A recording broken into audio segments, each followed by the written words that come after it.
नमस्कार, मी अभिजित करंडे। अमृता प्रीतम यांच्या कोरे कागजमध्ये मरने के बाद आदमी का क्या रह जाता है या पहिल्या ओळी आहेत। पुढच्या अख्ख्या कथानकात नायक मरणानंतर माणसाचं काय राहतं याचा शोध घेत राहतो। आज हे आठवण्याचं कारण आहे, आज एकाच दिवशी 4 शेतकऱ्यांनी केलेल्या आत्महत्या। येवला तालुक्यातील पिंपरी गावात नवनाथ भालेराव या 30 वर्षाच्या तरुण शेतकऱ्यानं आयुष्य संपवलं। नांदेडच्या हिमायतनगर तालुक्यातील पळसपूर गावात परमेश्वर वानखेडे, वर्धा जिल्ह्यातील ब्राह्मणवाडा गावात ईश्वर इंगळे आणि साताऱ्यातील सुरेश सावळेंनीही आपलं आयुष्य संपवलं।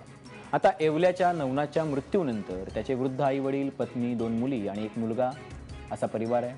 शेती आहे, त्यात मोठ्या कष्टानं पिकवलेली द्राक्षाची बाग आहे आणि बँक आणि सोसायटीचं 4.5 लाखाचं कर्ज मागे उरलंय। अशी अवस्था असलेला नवनाथ एकटा नाहीये। आपण जिथं बसलोय त्या मुंबईतून नवनाथचं गाव 244 किलोमीटर आहे।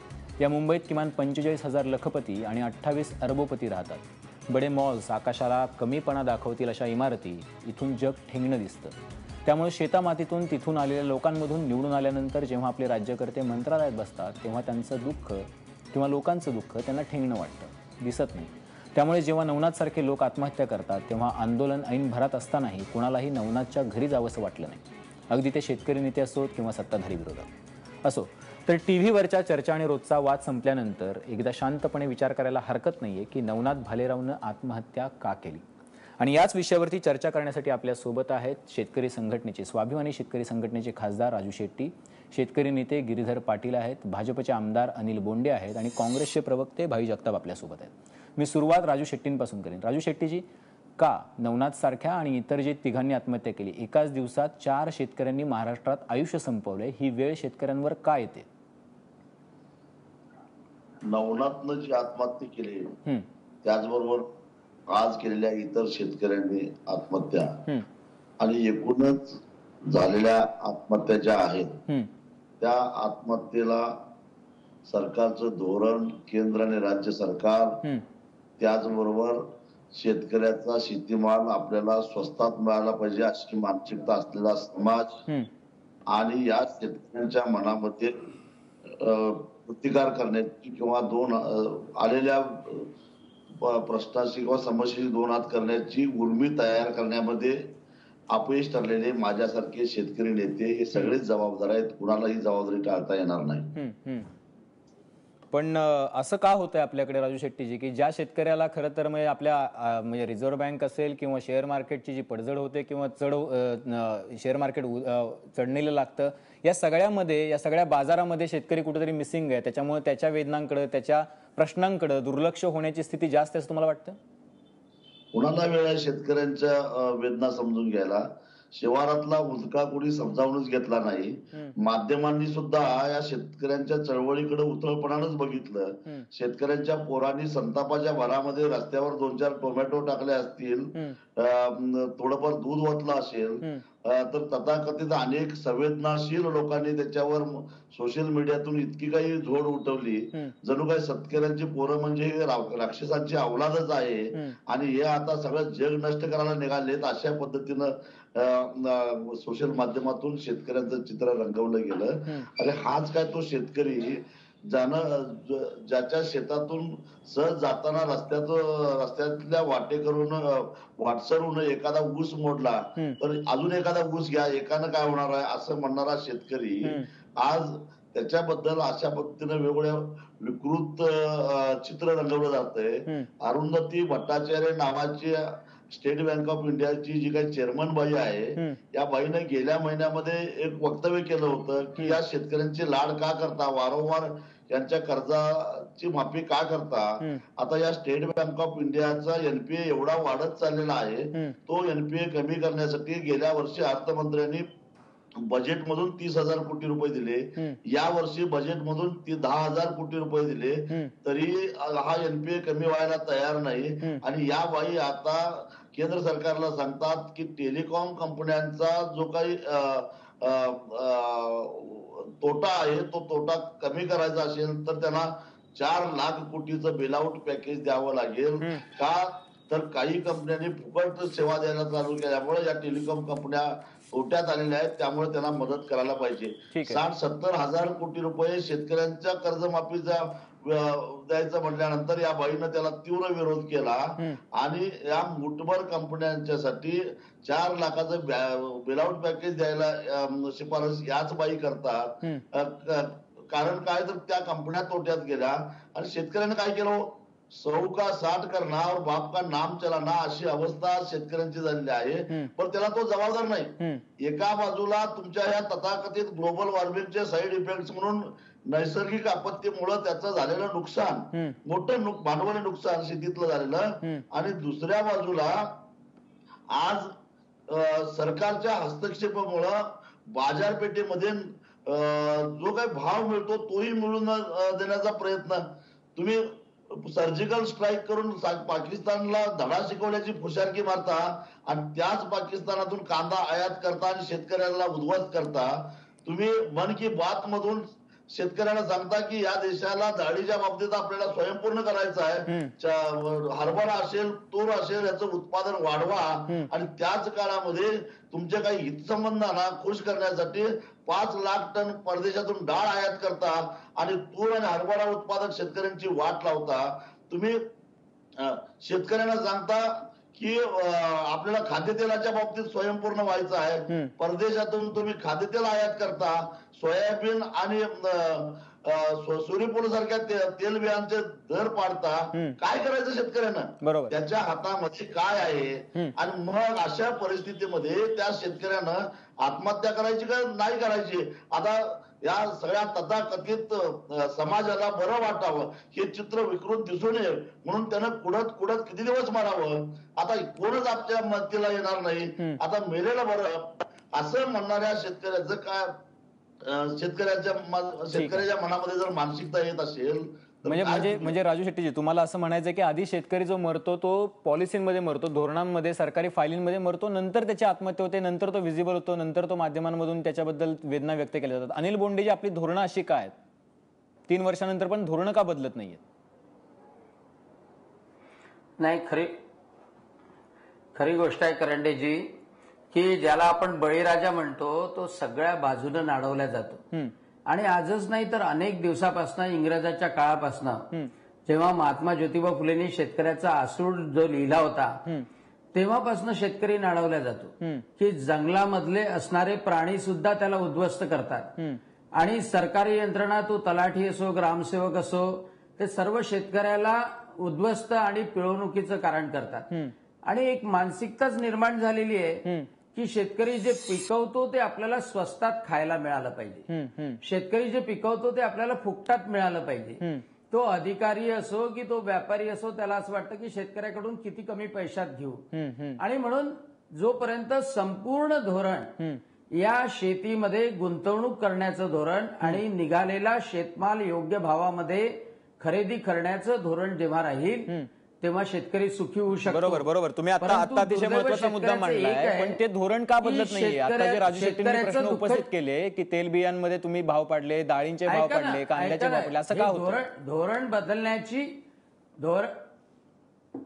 धोरण बदलण्याची जेव्हा प्रक्रिया सुरू होते तेव्हा ती प्रक्रिया सुरू असताना शेतकऱ्यांची दिशाभूल करण्यासाठी, राजकारणासाठी सुद्धा अनेक लोक शेतकऱ्यांची मोठ्या प्रमाणात दिशाभूल करतात. आणि राजकारण हे नोकरीच्या भरोशावर करण्याच्या ऐवजी शेतकऱ्याच्या जीवावर राजकारण केलं जातं. हे शेतकऱ्याचं सगळ्यात मोठं दुर्दैव आहे. आता तूर जी होती, तूर पिकवायला लावली, तुरीला जर हमीभाव 50-50 दिला तर जेवढी तूर त्या शेतकरी तिथे आणू शकेल तर शेवटची तूर खरेदी घेणं हे सरकारचं कर्तव्य होतं आणि ते चांगल्या तऱ्हेनं पार पाडलं जातं. आता परवाच्या दिवशी माननीय मुख्यमंत्र्यांनी घोषित केलं की संपूर्णतः हमी भावाच्या प्रमाणे जर व्यापारी खरेदी करणार नाही तर त्याच्यावर फौजदारी गुन्हा होईल. पण त्याच्याबद्दलचा कायदा आहे ना, त्यासोबतच ती खरेदी करण्याची हमी सुद्धा सरकार घेईल. पण आणि म्हणून अभिजितजी, म्हणून हे जे परिवर्तन सुरू आहे हे जर परिवर्तन कदाचित 1947 पासून झालं असतं तर आज शेतकऱ्याचे हाल झाले नसते. बरं, ठीक आहे. मग तुम्ही असं म्हणता की आत्ताच्या ह्याच्यामुळे नाही झालं, 47 पासून जी धोरणं राबवली त्याच्यामुळे झाले. गिरीधर पाटीलजी, मी तुमच्याकडे येतोय. मुद्दा असा आहे की आता धोरण तर बदलायला पाहिजे, पण हे धोरण बदलणार कोण? कारण गेले सत्ताधारी होते त्यांची अवस्था अशी होती, आत्ताचे सत्ताधारी आहेत त्यांची परिस्थिती तशीच आहे. म्हणजे शेतकऱ्यांची अवस्था बदलत नाही दोन्ही सरकारांमध्ये.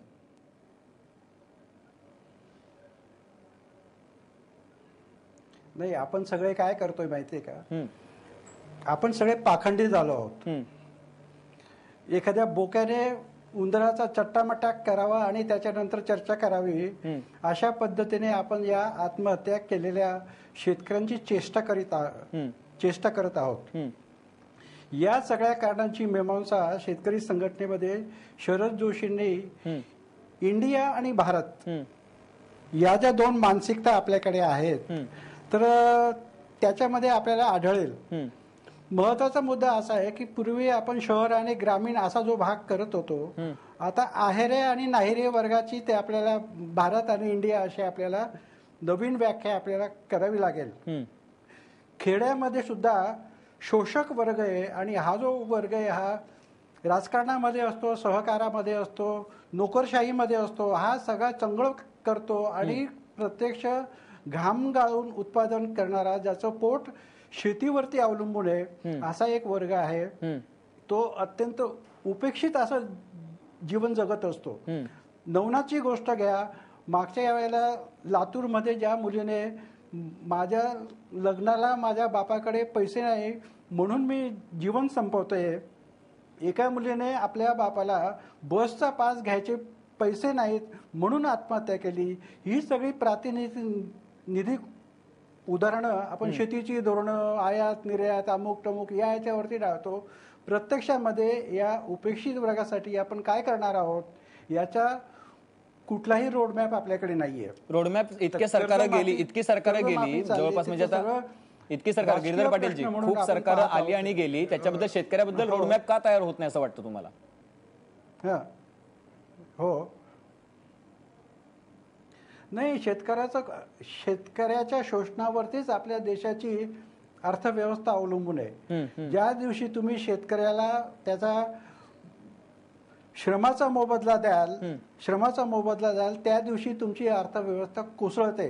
हे तुमचे इमले सगळे औद्योगिकरण काय असेल, शहरी काय, चंगळ काय, मजा काय, ही ताबडतोब कोसळते.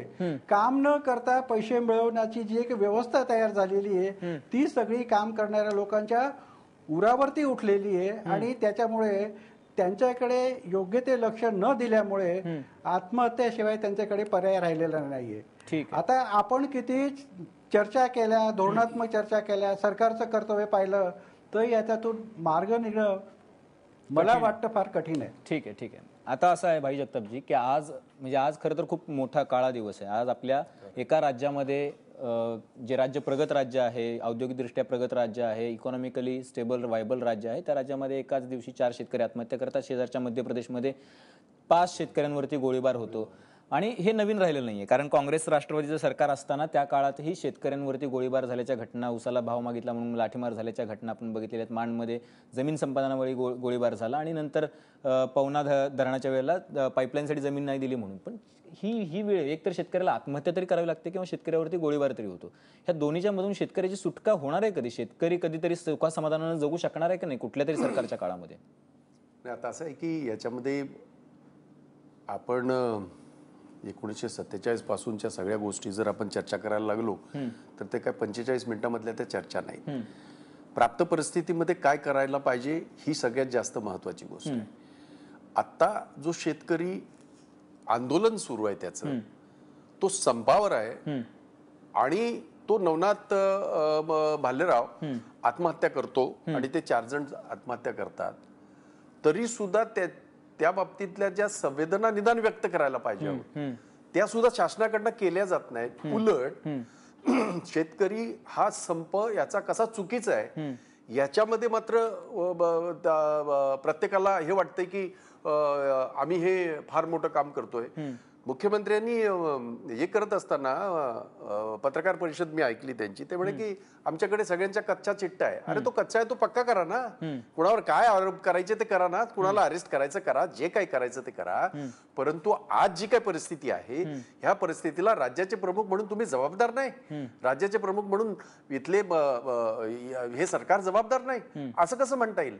पूर्वी काय झालं, हे काय झालं, ह्याची आता आपण दररोज चर्चा करतो किंवा अनेक वेळा चर्चा झालेली आहे, त्याच्यात मी जात नाही. हालाकी त्या जरी काही घटनांचा तुम्ही उल्लेख केला असेल तरी सुद्धा आजची जी घटना आहे ती जास्त निंदनीय यासाठी सुद्धा आहे मध्य प्रदेशातली, महाराष्ट्रातल्या शेतकऱ्यांच्या संपाला पाठिंबा म्हणून गुजरात आणि मध्य प्रदेश इथला शेतकरी रस्त्यावर उतरलाय आणि त्याला टिपून मारण्यात आलेला आहे.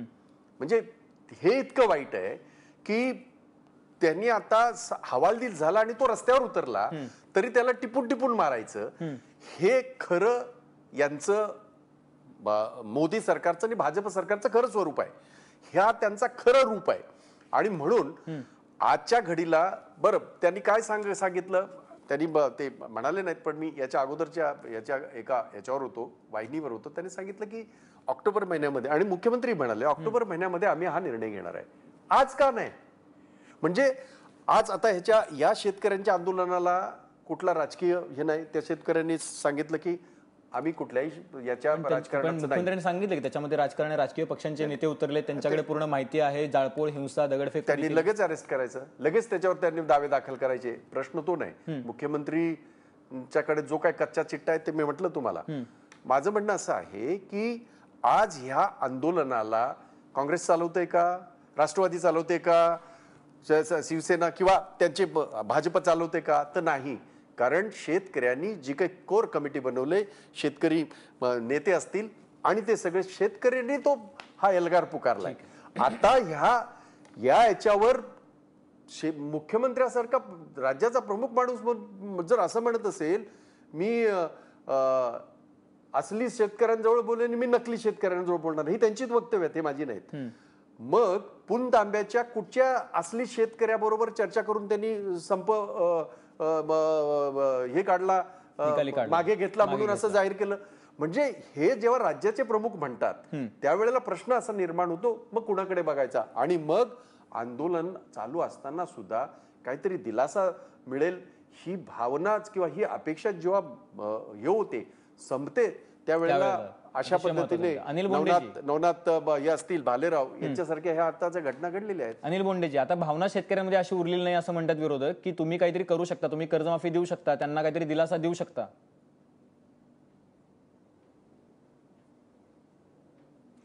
अभिजित, खरं म्हणजे काँग्रेसनी एसी मधून जी संघर्ष यात्रा काढली, राजू शेट्टींनी आत्मक्लेश यात्रा काढली आणि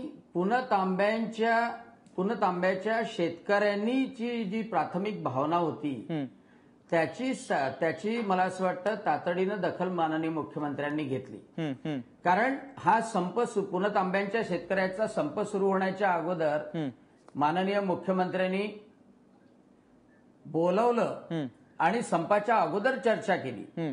त्यानंतर संप सुरू झाल्यानंतर मला असं वाटतं तातडीनं माननीय मुख्यमंत्र्यांनी त्यामध्ये हस्तक्षेप केला. ज्या मागण्या होत्या, ज्या 6 मागण्या त्या मंजूर केल्या. 31 ऑक्टोबर पर्यंत अल्पभूधारक शेतकऱ्यांना कर्जमाफीचं वचन दिलं.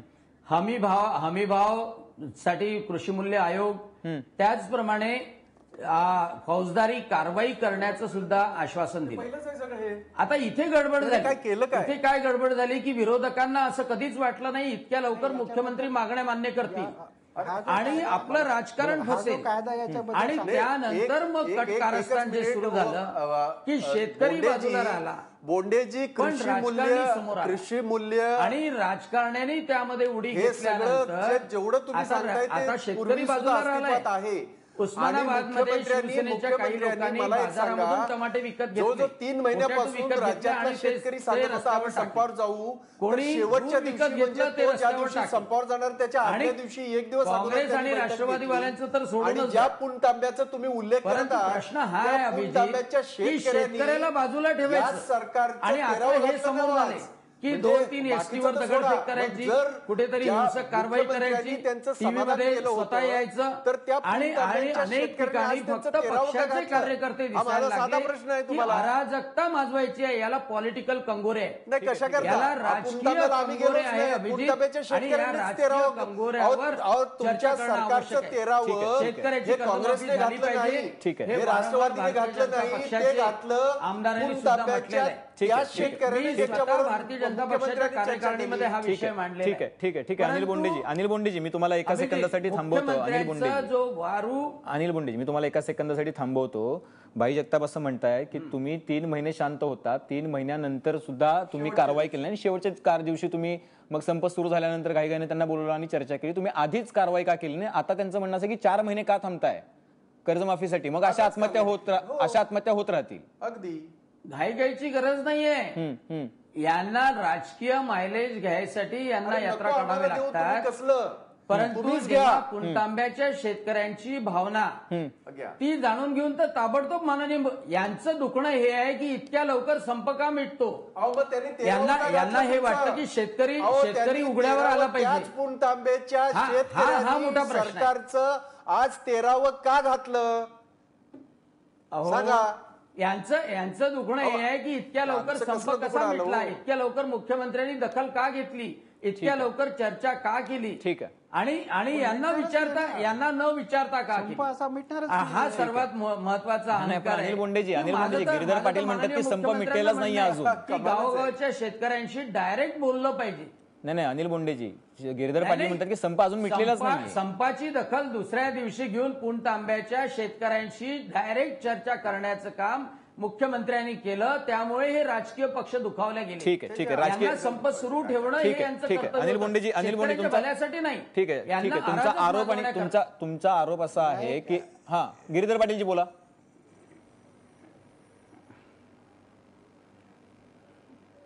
नाही सरकारचं एकंदरीत शेतीबद्दलचं आकलन जे आहे ना त्याचीच मला क्यू यायला लागली आता. कारण सरकारवरती शेतकऱ्यांचा बिलकुल विश्वास राहिला नाही आणि हे सरकार आपल्यासाठी काही करेल असं आता शेतकऱ्याला वाटत नाहीये. आता बोंडेंनी जे सांगितलं आपल्याला हमी भावाच्या बाबतीमध्ये आम्ही एक नवीन कायदा आणतोय. नवीन कायदा वगैरे काही नाहीये. जुना कायदा असा आहे की तुम्हाला बाजार समितीमध्ये किमान हमी दरापेक्षा खरेदी करता येणार नाही. झाली तर ते राज्य सरकारने हस्तक्षेप करावा आणि ते भाव त्याचे नॉर्मल आणावेत. आता हे काय म्हणतात की व्यापाऱ्यांवरती आम्ही सक्ती करू. आता कोण व्यापारी जर त्या मालाचा भाव जर जनरल बाजारामध्ये बाजार समितीच्या हमी भावापेक्षा जर कमी असेल तर कोण व्यापारी तिथे घ्यायला येणार आहे. आणि समजा त्याने माल जरी घेतला तो पावती देईल का तुम्हाला, पुरावा देईल का, त्याच्यावरती काय कारवाई आणि कशी कारवाई होणार आहे. अशा प्रकारच्या भ्रामक कल्पना या सरकारच्या डोक्यामध्ये आहेत. आणि कर्जमाफी असेल, किमान हमी दराच्या बाबतीमध्ये असेल, काही बोलत राहायचं त्याला काही अर्थच नाहीये. आणि अशा रीतीने आम्ही शेतकऱ्यांना एवढे 1000 कोटी दिले, एवढ्या लाख विहिरी आम्ही बांधल्या, जलस्वराजचं आपलं दरवेळेला ते आले की जलस्वराज कुठे दाखवा मला, जलस्वराजचं काय दाखवा. टँकर मुक्त झालेले नाहीत खेडी. हा सगळा खोटारडेपणा या तरुण मुलांच्या लक्षात यायला लागला आहे आणि त्यांचा भ्रमनिरास झाला. अतिशय महत्वाचा मुद्दा मांडलेला आहे गिरीधर पाटील सरांनी. मी येतो राजू शेट्टीजी, मी तुमच्याकडे येतोय राजू शेट्टीजी. एक छोटासा ब्रेक. मी येतोय राजू शेट्टीजी, तुमच्याकडेच मला यायचं आहे की या राजकारणाच्या कचाट्यातून जोपर्यंत शेतकऱ्याची सुटका होणार नाही तोपर्यंत अशा चर्चा आपल्याला करावी लागते. आणि ती सुटका कशी करायची हे आपण ब्रेक नंतर बनवणार. एक छोटासा ब्रेक घेऊयात, पुढे जाऊ नका, पाहत राहा.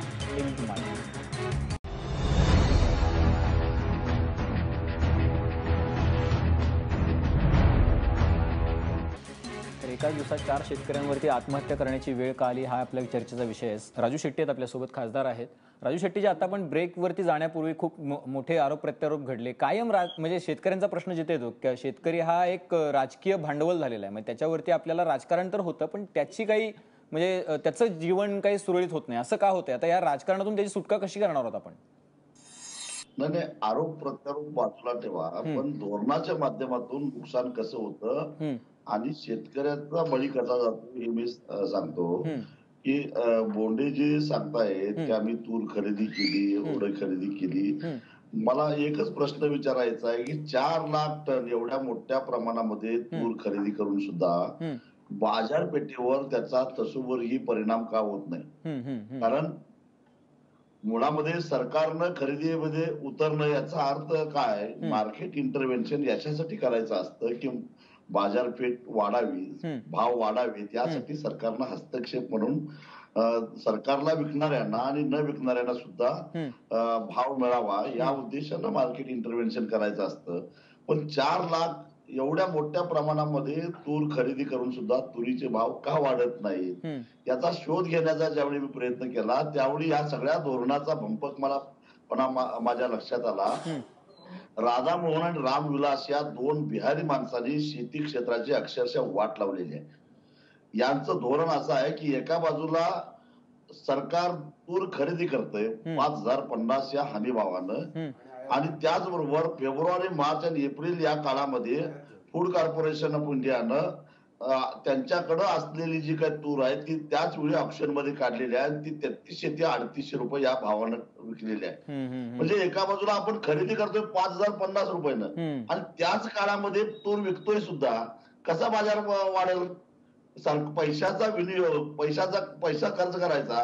एक साधी गोष्ट आहे की आज या तूर पिकवणारी 4-5 राज्य आहेत आणि या तुरीचं एकूण जर काय उत्पादन आहे आणि देशाची तूर डाळीची एकूण जी काही गरज आहे ती जर लक्षात घेतली तर हे उत्पादन अतिरिक्त झालेलं नाही, लक्षात ठेवा. नाही पण राजू शेट्टीजी, मग एवढं सगळं असताना हे जे तुम्हाला समजतंय, तुम्ही त्यांच्यासोबत आहात, तुम्ही संसदेत पण आहात, तर हे जे तुमचे म्हणजे एकेकाळचे सहकारी म्हणून हवं तर आपण, तर ह्यांना हे सल्ला घेत नाही, तुमच्याकडून विचारत नाहीयेत की हे असं का होतंय? कारण शेतकरी नेत्यांचा सल्ला घेतल्यानंतर या सगळ्या गोष्टी खरं तर सुरळीत होतील. नाही, यांना भाषण करण्याच्या पलीकडे आणि फुशारक्या मारण्याच्या पलीकडे काय केलं म्हणून तर मला पश्चाताप होतोय ना यांना मदत केल्याचा. अनिल बोंडेजी बोला. सरकारच्या विरोधामध्ये जीवावर उदार होऊन आम्ही लढलो, त्या अशा भंपक लोकांना गादीवर बसवण्यासाठी लढलो नव्हतो आम्ही. ठीक आहे, आपण वाटोळं करण्यासाठी लढलो नव्हतो आम्ही. आपण अनिल बोंडेंना विचारूया. राजू शेट्टीजी, बोंडेजी बोला.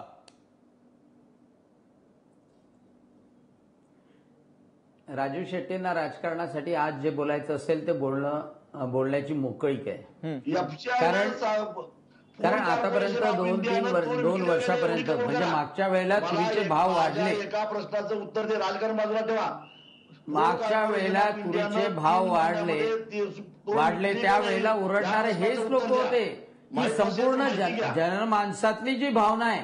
राजू शेट्टी हे का सांगत नाही की विदर्भातल्या शेतकऱ्यांना वर आणण्यासाठी जे जलयुक्त शिवारचं काम केलं, जे इन्फ्रास्ट्रक्चर वाढवण्याचं काम केलं, खरं सांगायचं झालं ना तर पहा अभिजित की या संपूर्ण संपाला सुद्धा राजकीय कंगोर आहे. या संपूर्ण संपाला राजकीय कंगोर आहे की आजपर्यंत पश्चिम महाराष्ट्राचे अनिल बोंडेजी विदर्भाला, मराठवाड्याला, कोकणाला बाजूला ठेवत होते. अनिल बोंडेजी, मला एक सेकंद आहे. राजू शेट्टींनी जो प्रश्न विचारलाय ते म्हणतात की एफसीआयची तूर ऑप्शनला काढली की नाही तुम्ही 3,500-3,800 रुपयांनी? एकीकडे 5,050 तुम्ही खरेदी करताय आणि दुसरीकडे ऑप्शन मध्ये आणताय, ती कमी किमतीने आणताय, ती का आणली? मला आजच्या कसा बाजार वाढणार हो? बोला. मी एक गोष्ट प्रामाणिकपणे सांगू इच्छितो की मला ही माहिती नाही, मला ही तपासावी लागेल. मला ही तपासावी लागेल. कारण की राजू शेट्टी बोलतात या सगळ्या गोष्टीवर विश्वास ठेवायचा की नाही. कारण नाहीये. मला सध्याच्या परिस्थितीत केंद्र सरकारच्या म्हणजे एफसीआयची तूर विकली, खरेदी केली याबद्दल माहिती नाही. परंतु मला एवढं माहिती आहे की मागच्या वेळेला तुरीचे भाव जे वाढले होते, डाळीचे भाव जे वाढले होते, त्यावेळेला मात्र आयात करण्यात आली आणि त्यावेळेला ती देशाची गरज होती म्हणून आयात करण्यात आली. एक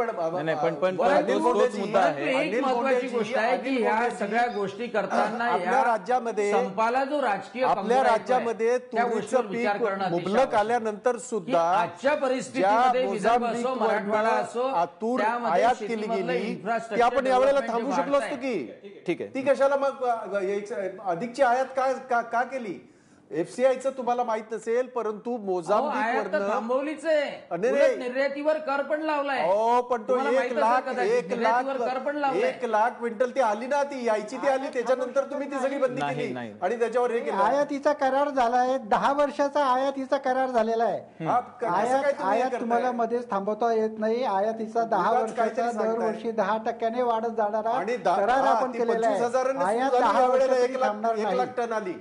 ठीक आहे. अनिल बोंडेजी, मला एक साधा प्रश्न तुम्हाला विचारायचा आहे. त्याचं कारण असं आहे.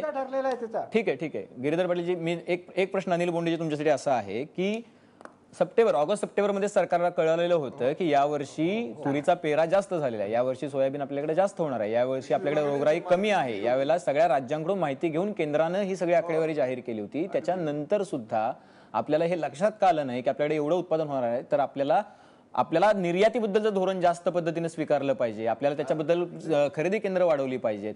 आणि आपण बारदाना नाही म्हणून शेतकऱ्याची तूर खरेदी करू शकलो नाही. आपण 15-15, 3-3 आठवडे शेतकऱ्याला रांगेत उभं केलं, रात्र शेतकरी तिथं राहिला, 6-6 दिवस आंघोळ न करता राहिला, 3-3 दिवस उपाशी राहिला. ही आपल्यासाठी शर्मेची बाब नाहीये का अनिल बोंडेजी? आणि अजूनही निर्यात अभिजित, एक गोष्ट लक्षात ठेवा की तुरीचं उत्पादन जास्त होतं हे माहीत झालं. सरकारने हे प्रमोशन केलेलं होतं तूर पिकवण्याचं, कारण त्याच्या आदल्या वर्षी तुरीची टंचाई निर्माण झाली होती, डाळीची टंचाई निर्माण झाली होती आणि सरकारने ती तयारी ठेवली.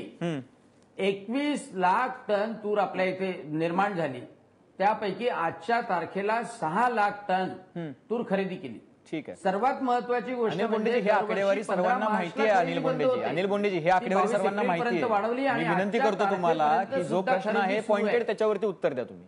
महत्वाची गोष्ट की त्यानंतर आयात करण्यात आली नाही, निर्यातीवर कर लावण्यात आला, स्टॉक लिमिट उठवण्यात आली, ह्या सर्व उपाययोजना करण्यात आल्या. निर्यातीवर कर लावून कशी निर्यात वाढेल? अनिल बोंडेजी, सगळे कॉन्ट्राडिक्टरी होते हे सगळं. अनिल बोंडेजी, कॉन्ट्राडिक्टरी होते. निर्यातीवर कर लावून नाही होत असं काही. नाही तसं काही नाही, निश्चितपणे व्यापाऱ्यांना पाहिजे त्यावेळी उठवली. महत्वाचा आधी तो विषय उठवली आहे. असती तर शेतकऱ्याला आयातीवर फायदा कर झाला लावलाय. ठीक आहे. आयातीवर कर लावलाय. ठीक आहे. शेवटचं मी बोंडेजी तुम्हाला थोडं थांबवतो. राजू शेट्टी, मी तुमच्याकडे येतो. भाईजताप, शेवटचं 30 सेकंद राहिले. नाही, माझं म्हणणं असं आहे की हे सगळं चालत राहील, हे आकडेवारी वगैरे बोलत राहतील. आज आपण जे म्हणतोय की तुम्ही जी काय अल्पभूधारकांसाठी जी जाहीर केली ती ऑक्टोबर का, हा त्याचं उत्तर नाही आलं. आणि सगळ्यात महत्वाचं, आता या घडीला पाऊस चांगला होईल असं माहिती आहे. प्रॉब्लेम असा आहे, पाऊस जरी चांगला झाला तरी जिल्हा बँकेचे ज्या ह्याच्यामध्ये नोटाबंदीमध्ये जी आज जिल्हा बँकेची जी अवस्था करून ठेवली ह्या सरकारने, ते शेतकऱ्याला पैसे कुठून मिळणार? अतिशय स्पेसिफिक प्रश्न अनिल बोंडेजी. ह्या दोनच गोष्टीचे उत्तर द्या अनिल बोंडेजी. आम्ही तुम्हाला खरोखरच मी तुम्हाला सलाम करेन इकडनं. अनिल बोंडेजी, 5,000 कोटी रुपये गुंतून पडलेले आहेत जिल्हा बँकेचे. हो, अनिल बोंडेजी बोला. 30 ऑक्टोबर यासाठी सांगितलं आहे की 2007 सारखं विदर्भ मराठवाड्यातला शेतकरी संकटात आणि पश्चिम महाराष्ट्रातल्या बँका, सेवा सहकारी सोसायट्या यांना फायदा होऊ नये आणि म्हणून जी काही कर्जमाफी झाली ती त्या डिस्ट्रेस मधल्या असलेल्या शेतकऱ्यांपर्यंत पोहोचली पाहिजे, हे आज मुख्यमंत्र्यांनी स्पष्टपणे सांगितलेलं आहे. ठीक आहे. आणि एक गोष्ट आहे की सर्व जे थकीत शेतकरी आहे यांना बँकेच्या अॅरेनामध्ये आणलं गेलं पाहिजे. ठीक आहे. आणि त्यांना हे पीक यावेळेला पेरणी करण्यासाठी त्यांना मदत गेली पाहिजे. ही उपाययोजना ठीक आहे. माननीय मुख्यमंत्र्यांनी कबूल केली. जिल्हा बँका जर तुमच्या चालत कशी करणार? कमालच आहे. आणि यांना चिंता यांच्या मध्यवर्ती बँका वाचवण्याची अजिबात नाही. यांना बाकीची चिंता नाही. आज तुम्हाला माहित आहे की नॅशनलाइज बँकेकडून साधारणतः 60% शेतकऱ्यांना कर्ज दिलं जात आहे आणि ज्या जिल्हा मध्यवर्ती बँका कर्ज देणार नाही त्याला महाराष्ट्र स्टेट कोऑपरेटिव्ह बँकेकडून कर्ज देण्याची हमी दिली जाते. ठीक आहे. अनिल बोंडेजी, तुमचे मुद्दे लक्षात आले. पण जो बेसिक प्रश्न आहे की 4 महिने थांबल्यानंतर असं काय होणार आहे आणि त्या काळातल्या आत्महत्या वाढतील, त्याला जबाबदार कोण, याचं उत्तर मिळत नाही. राजू शेट्टीची शेवटची 30 सेकंद आहेत.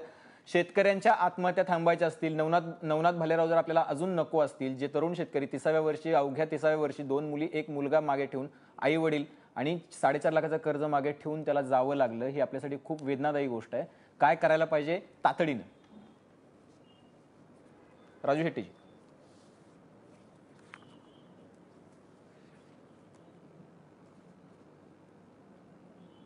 राजू शेट्टीजी, आवाज येतोय? त्यांच्यासोबत आवाज पोचत नाहीये. काय करायला पाहिजे 30 सेकंद? नाही, कसं आहे की पाऊस जर चांगला होणार असेल तर आता तुम्ही बाकीच्या टेक्निकल गोष्टी ज्या का असतील त्या बाजूला ठेवा.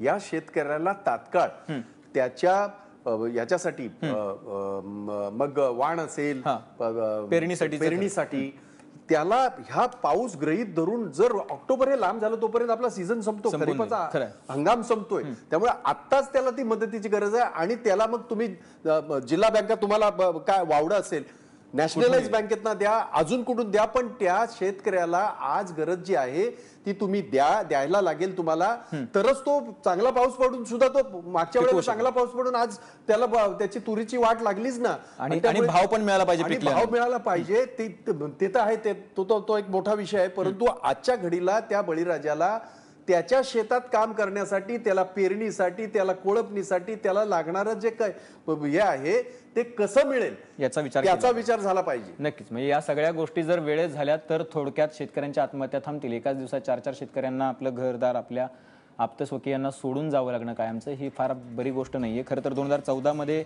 शेतकऱ्यांच्या आत्महत्यांचा जो आकडा आहे नॅशनल क्राईम रेकॉर्ड्स ब्युरोने सांगितलं की तो 5650 होता. तो 2015 मध्ये 8007 झाला. जवळपास 62% आत्महत्या गेल्या 2-3 वर्षात वाढलेल्या आहेत. महाराष्ट्रातला आकडा हा 3030 आहे, जवळपास 37.8%. मी मुद्दाम आकडेवारी सांगतोय, खरं तर आकड्यांमध्ये कोणाला इंटरेस्ट नसतो, पण तरी 2015 मध्ये 1133 शेतकऱ्यांनी आत्महत्या केल्या आणि 2016 मध्ये 1053. त्यात मराठवाडा आता आघाडीवर आहे.